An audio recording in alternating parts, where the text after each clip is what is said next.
there is a massive disconnect. And as we have denoted thoroughly, the very means by which money is obtained in our system is counter to social progress fundamentally, for it is based on the deliberate withholding of efficiency. And by the way, I haven't even addressed the traditional corruption that we see occurring on a daily basis, based and derived from this incentive for income, which spreads like a malignant cancer of indifferent self-interest, from product dishonesty, murder, fraud, theft, slave labor, outsourcing, price fixing, monopolistic collusion, redundant waste, environmental exploitation, illegal taxation, institutional theft, societal indifference, imposed psychological distortions, or advertising, and of course the sickest monetary incentive ever created, war. That is the reality of the monetary incentive. And the final myth for now, the freedom of choice. The free market is very persuasive for most people because it appears that the possibilities are endless and that they, the individual, have limitless choices. People witness the vast stratification of goods and services portrayed by the media and advertising and think that since the options just exist in abstraction, it has some form of relevance to the freedom of the individual. They can walk into a store and choose between 25 kinds of detergent and 75 kinds of sugar-coated cereal, yet they turn a blind eye with the fact that their lives are managed by, on average, 2 political parties. They pay no attention to the reality that 40% of the world's wealth is owned by 1% of the population, and thus 99% of the world's people will never obtain the luxuries afforded by the 1%. More specifically, everyone seems oblivious to the reality that nearly every day of your life you are forced by the obligation of mere survival and, of course, debt which is imposed into a private dictatorship where most of your decisions are controlled by those in the next artificially created hierarchical degree, the next larger hierarchical degree. It's amazing to me when you talk to economists and they say, well, people have a choice of where they work. They only have a choice of where they work within a specific frame that is allowable based on their demographic of education, if you will. And of course, there's so many friend orientations in business. The ultimate fantasy is that anyone can be president in the United States. This is something that's been perpetuated. Like these are groups that perpetuate themselves elitism. And elitism works in the same way in the corporate world. You are absolutely restricted. You have no freedom because you're forced to do the work as it is. And it's amazing to me, and I get this argument a lot from high-end economists. They say that you have freedom of choice. You can choose where you work. No, you really can't. When you get out of college, there's this wall of jobs, and you can find your slot, and that's about it. That's your choice. It's a preset choice. So I ask you, what freedoms are we talking about? You're only as free as your purchasing power will allow you to be. And the statistics have proven that the socioeconomic rank you are born into tends to persist for the rest of your life. If you are born poor, you will likely remain poor. Why? Because all the odds are against you. If you are rich, you will likely remain rich. Why? Because all the odds are in favor. It is the nature of the system. For example, if you have $1 million and put it into a CD at 5% interest, you're going to generate $50,000 a year simply for that deposit. You are making money off money itself. Paper being made on top of paper, nothing more. No invention, no contribution to society, no nothing. That being denoted, if you are lower to middle class, who is limited in funds, and must get interest-based loans to buy your home or use credit cards, then you are paying interest into the bank, which the bank is then using, in theory, to pay the person's return with the 5% CD.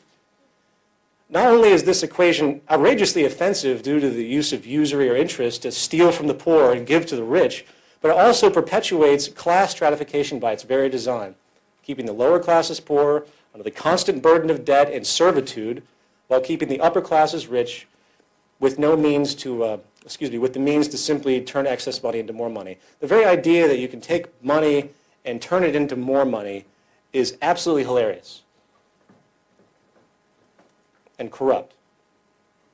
Likewise, it should be no surprise that the world is run by cartels and government collusion.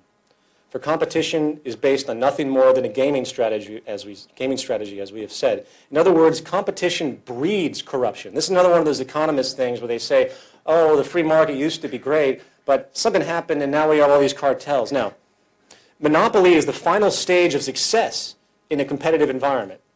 It is incredible to me how people don't realize this. It doesn't matter how much legislation that you have to combat sector or industry dominance, it will keep occurring. Even more powerfully, government coercion by big business is also unstoppable. It is a natural progression of market strategy to get government on your side. In fact, the true propensity of our world economic system continually, year by year, approaches one thing: fascism, or more specifically, inverted fascism. This is the condition where corporations covertly control government policy. This is the natural gravitation. So as time continues to move forward and you keep looking back, it seems like things always get worse, and they do. And this leads me to part 2, culture and the biosocial imperative. So this is a detour now. I hope that first section, if you have any questions, keep them in mind when we go to the Q&A. In this section, we are going to address some issues regarding our physical and social selves. This is very, very relevant to me, and I think very relevant to the whole argument. And unfortunately, again, most never think about this subject at all. In order for us to consider routes of social change, we must also have a clear understanding of conditioning, our biology, and our relationship to the environment. As denoted before, when it comes to the pursuits of social change, the most profound hurdle is overcoming the traditional ideology, identifications, and dogmas which have been set in stone as final by the established culture.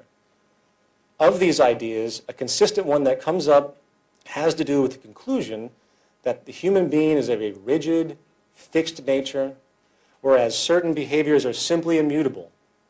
Therefore, as the logic goes, social structures are locked into a set pattern, which cannot be overcome due to the very nature of the species. In order to address this claim, we need to first consider the ramifications of culture itself.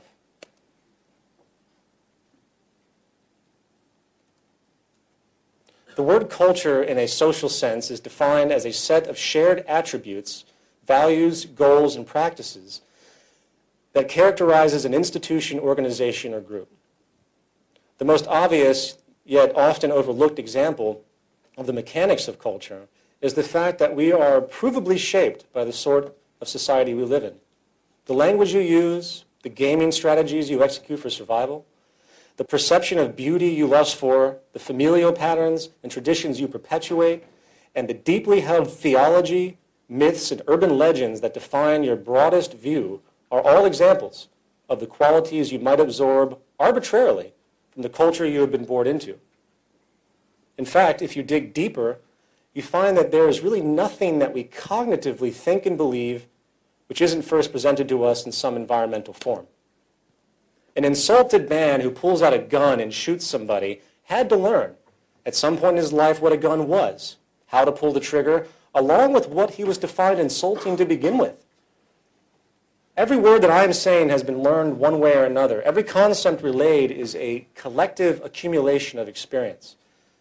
A Chinese baby taken at birth and raised in a British family in England will develop the language, dialect, mannerisms, traditions, and accent of the British culture. Needless to say, it is obvious the profound effect the environment has on behavior.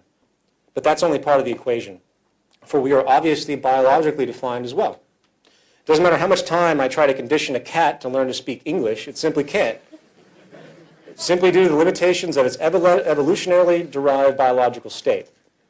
Those limitations are basically defined by genes. Genes are a fairly recent discovery, and there has been a great deal of speculation as to the spectrum that genes hold. Spectrum of relevance that genes hold. The most contentious is in the realm of behavioral biology. This is a field dedicated to understanding how genetics influences behavior. The idea that genetics are the possible source of various behaviors became popular in about the 19th century. One of the first pursuits that emerged was the idea that the aberrancies of human behavior, such as criminality, could be explained by a person's genes. You know, the old criminal gene idea. Sickly enough, even eugenics operations in the form of sterilization took place many years ago in an attempt to rid society of, quote, criminals, idiots, imbeciles, and rapists. The implication